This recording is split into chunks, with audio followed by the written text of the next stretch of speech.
राधे राधे। स्वागत है आप सबका मेरे चैनल मेरी आस्था में। आज मैं हिमांशु जोशी जी की एक कहानी है वो आपके साथ शेयर करना चाहती हूँ।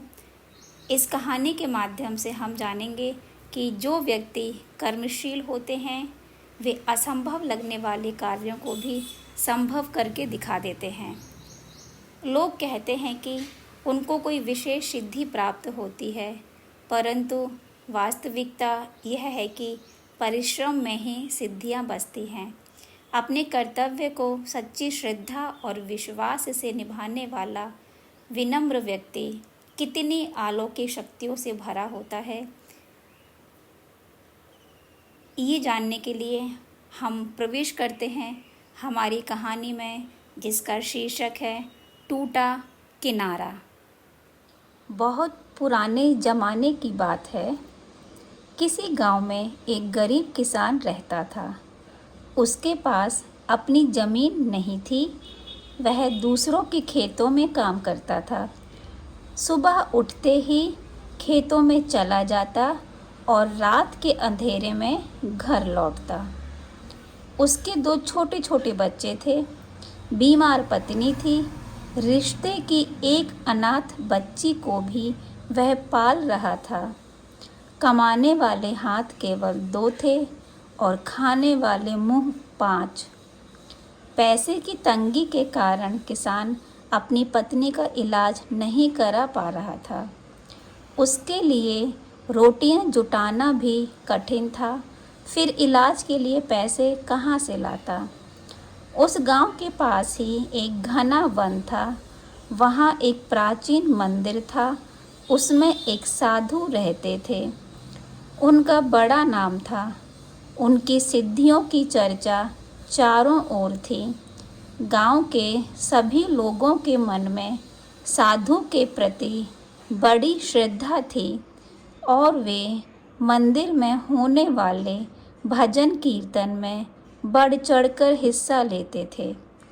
किसान श्रद्धालु तो था, परंतु उसके पास भजन कीर्तन में जाने का समय ही कहाँ बच पाता था। दिन भर का थका हारा जब वह घर आता तो पता ही नहीं चलता कि कब नींद आ गई। सुबह चिड़ियों के चहचहाने पर आंखें खुलती और दैनिक कार्यों से निवृत्त होकर वह खेतों की ओर निकल जाता। किसान को हमेशा इस बात का दुख रहता था कि वह भगवान की पूजा के लिए समय नहीं निकाल पाता है। वह सोचता कि यह जन्म तो यूं ही बीत रहा है, क्या अगला भी ऐसे ही बीतेगा। इसी तरह वर्षों बीत गए। किसान बूढ़ा हो चला। अब उससे खेतों में भी काम नहीं हो पाता था। फिर भी गुजारा तो करना ही था। मरता जीता किसी तरह काम में जुटा रहता।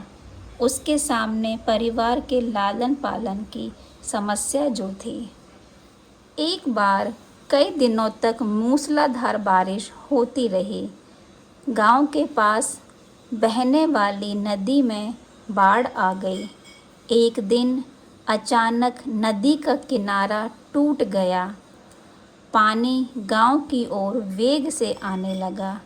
जब पानी गांव में घुसा तो सब गांववासी दौड़े दौड़े साधु के पास गए और बोले, अब आप ही हमारी रक्षा करें। हमारा गांव डूब रहा है।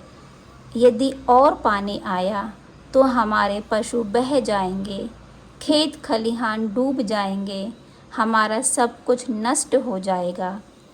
साधु को अपनी सिद्धि पर पूरा भरोसा था। वह गांव के लोगों के साथ नदी की ओर चल दिया। ज्यों ही साधु नदी पर पहुंचा, उसने देखा कि बूढ़ा किसान टूटे हुए किनारे पर मिट्टी डाल रहा है।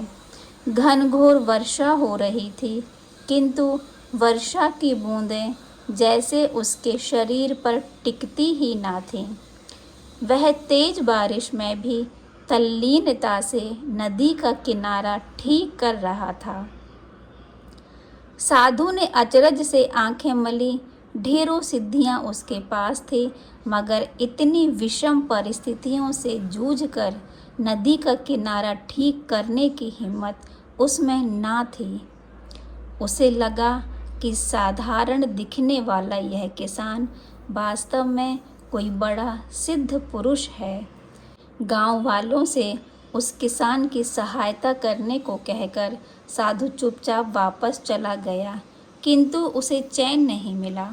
बार बार उसे वह किसान याद आता रहा। सुबह होने से पहले ही वह उठा और सीधा वहां पहुंचा जहां नदी का किनारा टूटा था। गांव वालों के एकजुट प्रयास ने स्थिति को अधिक बिगड़ने से बचा लिया था। वहां पहुंचकर साधु की आंखें बूढ़े किसान को ढूंढने लगी। वह उसे एक ओर बैठा मिल गया। कहीं बाढ़ का खतरा बढ़ गया तो सभी लोग बह जाएंगे, यही सोचकर किसान रात भर वहीं बैठा रहा था। वह एक पल के लिए भी नहीं सोया था। साधु को देखते ही किसान उसके चरणों में झुकने लगा, किंतु साधु ने उसे दोनों बाहों में समेट लिया और बोला, यह क्या कर रहे हो? मैं इतने वर्षों से तुम्हें देख रहा हूँ। तुम ही एकमात्र व्यक्ति हो जो कभी भी मेरे मंदिर में नहीं आए। किसान ने हाथ जोड़कर कहा, मैं इस जीवन में कुछ भी नहीं कर पाया, ना दान पुण्य ना पूजा पाठ। मैंने सारी जिंदगी यूं ही नष्ट कर डाली, मुझे क्षमा कर दें। नहीं नहीं, तुम ऐसा क्यों सोचते हो? तुम्हारे पास जो सिद्धि है वह मेरे पास भी नहीं है। तुमने अवश्य ही मुझसे भी अधिक तप किया होगा, साधु बोला। किसान हंसने लगा और बोला, कैसा तप? महाराज, मैंने कोई तप नहीं किया और ना ही मेरे पास कोई सिद्धि है। मैं तो सीधा साधा किसान हूँ। बस हर काम व परिस्थिति को भगवान का आदेश समझकर पूरी लगन से स्वीकार करता रहता हूँ। कहते कहते उसका चेहरा दमकने लगा। साधु ने उसे ध्यान से देखा। उसे लगा जैसे आदमी के रूप में उसके सामने कोई देवता खड़ा हो। साधु ने हाथ जोड़कर किसान को प्रणाम किया और चुपचाप लौट गया। ये है कहानी लेखक हिमांशु जोशी की, टूटा किनारा। इसमें आपने किसान के चरित्र को देखा और साधु के चरित्र को देखा।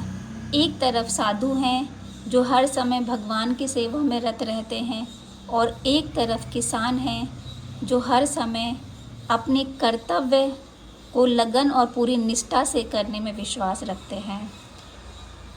तो कहने का तात्पर्य है कि यदि हम अपने कर्म को, भगवान ने हमें जिस कर्म के हिसाब से यहाँ भेजा है, हम उसको पूरी लगन से करें, तो हमें और जो छोटी छोटी चीज़ें हैं वो करने की आवश्यकता नहीं होती है।